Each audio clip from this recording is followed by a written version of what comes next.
Programa Wesley Sattler.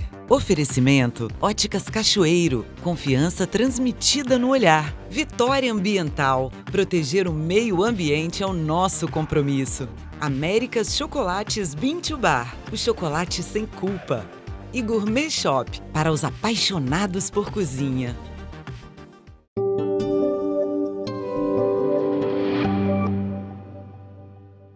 Olá, Espírito Santo, já estamos no ar com o programa Wesley Sattler, gravado aqui diretamente do Baltazar, o nosso elegante point para gravações e também para gastronomia. Você já conhece o Baltazar, é o nosso parceiro especial aqui na TV Ambiental. E hoje eu tenho o prazer e a honra de conversar com um colega de profissão. Eu já trabalhei com ele em A Gazeta e fiquei fã desde aquele momento. Nós temos basicamente o mesmo tempo de carreira, embora ele seja mais jovem, na verdade. O José Roberto Santos Neves, esse jornalista maravilhoso que tem um trabalho de resgatar a história do Espírito Santo através da música, de seus atores, compositores, enfim. Nós temos aqui uma pessoa a quem o Estado deve muito, porque muito do que eu, por exemplo, conheço dos nossos músicos, dos nossos artistas, tem a ver com o trabalho já publicado por ele. São mais de... São 6 livros publicados por você já, não é? 6 livros. 6 livros. O virtual. Incluindo o livro online. Feito para a Faculdade de Música do Espírito Santo. Tá muito chique, quem está no mundo online também. Aliás, quem está fora do mundo online está perdendo, porque o negócio todo está indo para esse lado. Mas eu adoro ter um livro em mãos, um livro físico como esse aqui. Parece que a gente, não sei, viaja mais, eu tenho uma relação mais íntima. Um livro é sempre um grande amigo nosso. E este que o Zé Roberto acaba de lançar é Os Sons da Memória. Mas antes de falar sobre os Sons da Memória, me conta também a sua relação com o livro físico e o livro virtual. Wesley, poxa, obrigado pelas palavras gentis, né? Em primeiro lugar, nós somos colegas de profissão, tivemos a satisfação de trabalhar na Gazeta, né? Coluna Sociedade. Você colunista, eu era editor adjunto. Meu chefe! Fazia revisão ali, né? Muito bom aquele momento, fico feliz com o seu momento profissional. Mas eu sou de uma família de escritores, né? Meu avô foi fundador da Comissão Espírito Santense de Folclore, isso na década de 40, mestre Guilherme Santos Neves. Atuou muito com Renato Pacheco, Hermógenes Lima Fonseca, desbravando mesmo, pesquisando a cultura popular, o folclore do nosso estado. E eu sou sobrinho... Cresceu em meio a esse debate? Sim, eu sou sobrinho do Reinaldo Santos Neves e do Luiz Guilherme Santos Neves, que são romancistas, escritores.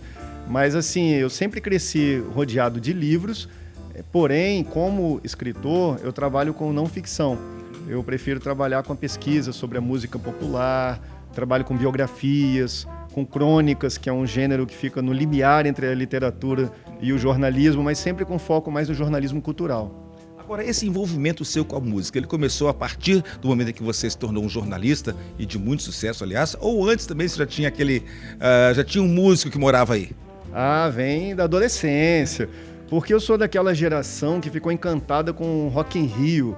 Lá eu era adolescente em 1985, aquelas grandes bandas, Iron Maiden, Ozzy Osbourne, Whitesnake, Scorpions, AC/DC, Queen. Só que eu não vi os shows, né, presencialmente, era muito novo, vi pela televisão. E aí todo mundo resolveu montar banda. E eu virei baterista, gravei 2 CDs, um com a banda The Rain, que faz um estilo musical naquela linha do Nirvana, as bandas de Seattle, e depois com a Big Bad Blues Band, que é um estilo que eu gosto muito do blues.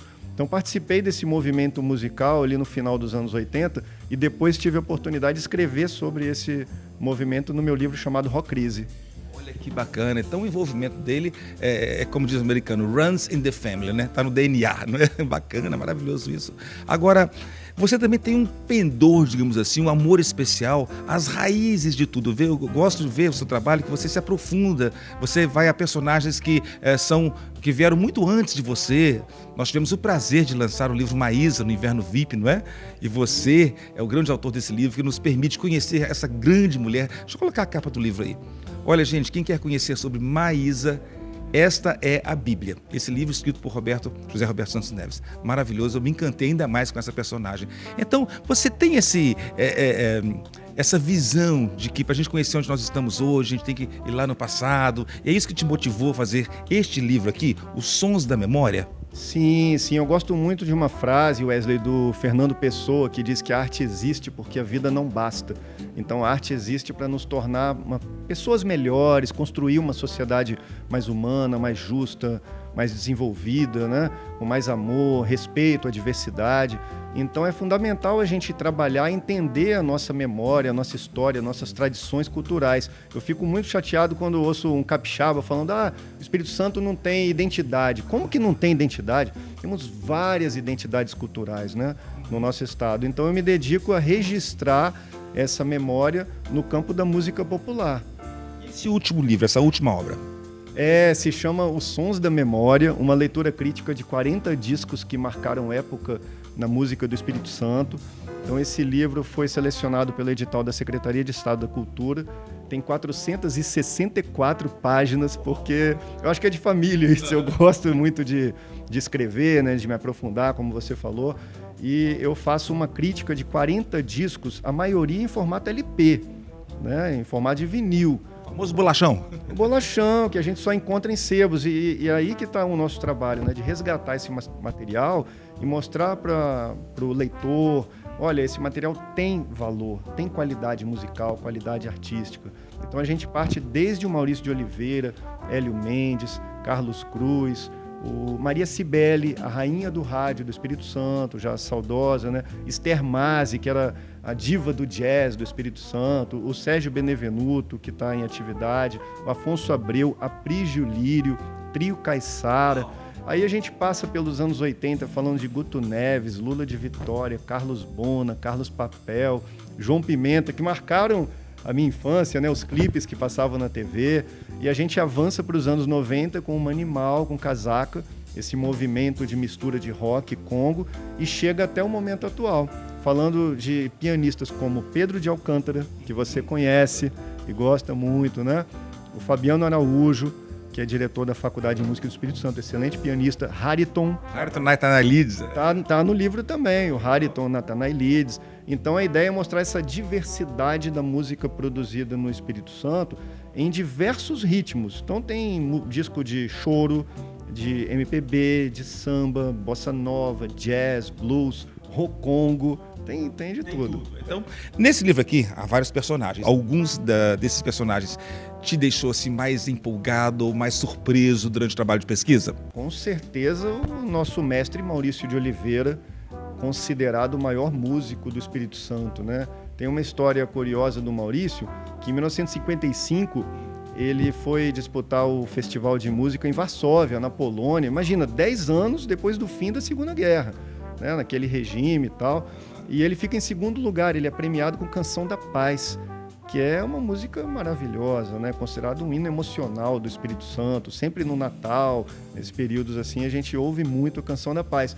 E aí ele foi convidado para ficar na Polônia, para ir para a França, para Paris. Aliás, uma Torre Eiffel aqui atrás me lembra uma história curiosa dele, né? Como é que é? Então ele foi convidado a ensinar música brasileira, ensinar violão em Paris.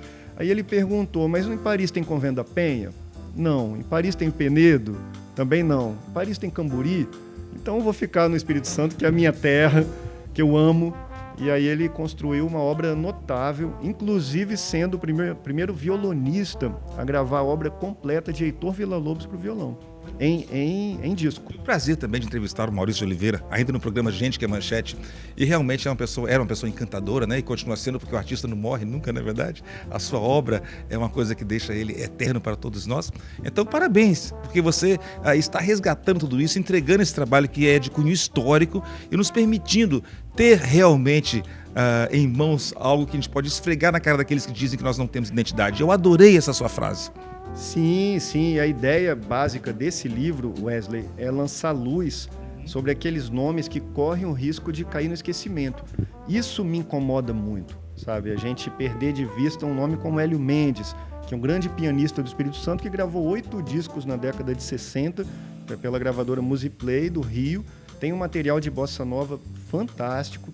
Foi premiado no Teatro Municipal do Rio em 1963, juntamente com Elis Regina, que estava em início de carreira, e Jorge Ben, né, que depois que ele virou Jorge Benjó. E os cariocas também foram premiados por um concurso do Correio da Manhã, lá no Teatro Municipal do Rio, em 1963. Então nós, capixabas, a gente muitas vezes desconhece esse valor, essa produção, essa trajetória dos nossos artistas, não só na música, né? Nas artes visuais, no cinema, nas artes cênicas. Então esse é o nosso trabalho.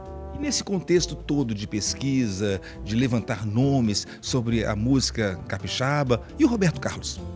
Não, o Roberto Carlos é engraçado. Quem sou eu para escrever sobre Roberto Carlos, né? Como assim?